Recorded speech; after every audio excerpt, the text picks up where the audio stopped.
Welcome, stranger. Name's Halleck, and it's a pleasure meeting you. I run this little shop. Got enough supplies here to keep you alive and fighting. Rage, at its core, is a first-person shooter. These other elements like racing and vehicle combat, they're additive to the experience. But it's important not to get confused by really what we do. We're id, we make first-person games. You know, when you pick up the shotgun and you shoot a bad guy, you know what to expect.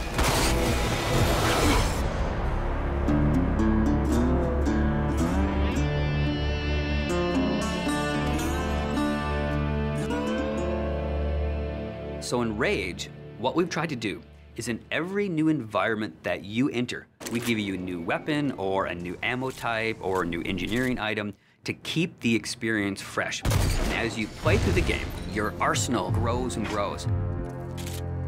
It's a few different elements that really make a weapon good or satisfying. When you hit the fire button, it needs to do something on the other end.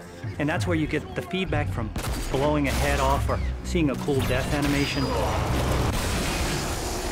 You know, I've always loved shotguns in all of the id games especially. I think if we didn't have a shotgun, a lot of fans would be upset. But the crossbow, because it's so different and so new, it's almost like this utility weapon. My favorite weapon in Rage is the wing stick. Let me guess. You want to know how to throw a wing stick. The wing stick is an offhand, instant throw weapon. The wing stick is such an iconic weapon. It's this bladed death boomerang, and it has like a smart nano targeting core is some of the mythos that we've built into it. And if you time it right, you can chop the heads off of mutants with it. We have these things we call gadgets or engineering items. Things like a little remote control car with a bomb attached to it. Now you're building this little defense turret. If you have the parts and you have the plans to build it, you can build these anywhere in the world. So now you're running around, you're firing, and instead of just tossing a grate or just throwing the wing stick, you're tossing down a little defense turret. When we have other more complex engineering items as you progress through the game, things like sentry bots that are automated robots that shoot all your enemies for you.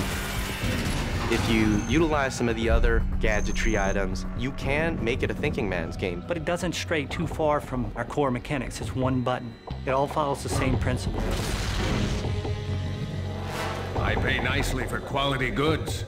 There is an economy, and when people first think about the economy, they think RPG. But the economy is really your tool to manipulate how you want to play the game. It really is this player choice mechanic. So you're picking up this cash and these other cool items, then you sell it and you pick which ammos you want to buy. When you get these new things, you'll want to try it out, and when you do, you learn how that impacts you as the player and how you want to approach a situation. But at every step of the way, we never want the inventory to get in the way. It's there for a reason, it always has a purpose, but we still want to stay true to that kind of action. The world in Rage is about survival and all the elements that the player will need to succeed in surviving. It's up to them how they want to use those gadgets, weapons, and ammo types, along with the action shooter experience role that we intend for the player to take. We create these different options in the gameplay when you get into an area with all these various implements of death. Or, you know, you may not want to have any strategy. You just may want to kick in the door, pull out your big shotgun, and start blasting away at the bad guys. We really give players the opportunity to engage the enemy AI in the way that's best for them. And we feel that that adds a lot of life and replayability to the game.